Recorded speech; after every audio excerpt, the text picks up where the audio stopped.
Le nombre de personnes déplacées et de réfugiés n'a cessé d'augmenter ces dernières années.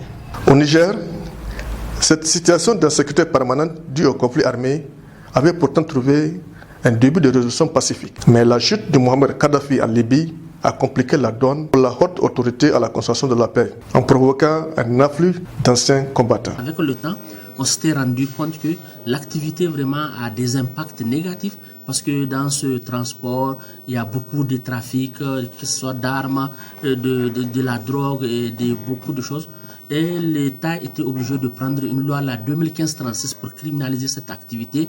Et la HACP, évidemment, en collaboration avec un certain nombre d'organismes et les institutions, évidemment, qui s'occupent de ces questions de migration pour essayer de reconvertir ces gens vers d'autres activités. Au siège de l'Agence des Nations Unies pour les réfugiés à Niamey, on reconnaît que la situation s'est dégradée ces dernières années avec de plus en plus de personnes déplacées, mais que la réponse du Niger a été à la hauteur tant sur le plan humanitaire que sur le plan sécuritaire. Pour son chargé de relations extérieures, la politique volontariste et généreuse du Niger à l'égard des réfugiés est à saluer. Pourtant, même si le Niger parvient à endiguer la pression migratoire due aux attaques terroristes, ses besoins restent immenses. Le Sahel connaît une crise multidimensionnelle inédite, situation assez rapide, et c'est sûr que si on prend la situation du Burkina Faso, du Mali, du Niger, sur ces trois pays, on a vu en très peu de temps le nombre de personnes déplacées internes, de réfugiés, augmenter considérablement. Et ce qui est sûr, c'est que nos moyens pour répondre à cette situation sont insuffisants.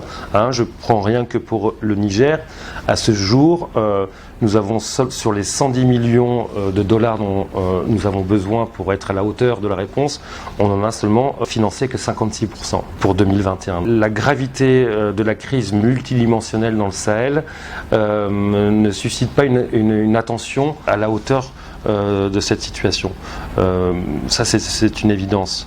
Maintenant, c'est important, encore une fois, de réitérer justement l'attention des acteurs humanitaires, des bailleurs, des médias, parce qu'on le sait très bien, cette zone du Sahel est stratégique et sa déstabilisation n'est certainement pas à souhaiter. Victimes des groupes djihadistes qui sévissent dans la zone des trois frontières à l'ouest, et ceux de Boko Haram qui terrorisent les populations des deux côtés de la frontière avec le Nigeria à l'est, le Niger est pris entre le marteau et l'enclume. Souvent, ce sont des populations complètement déboussolées qui arrivent à Niamey. Comme ce fut le cas pour le porte-parole des réfugiés, un Malien qui a dû évacuer sa famille de Gao, lui aussi ne tarit pas d'éloges sur l'accueil qu'il a reçu. Le gouvernement nigérien s'est attelé à mobiliser les humanitaires pour apporter l'assistance à ces familles réfugiées. Nous pouvons que remercier le gouvernement nigérien parce que nous sommes des pays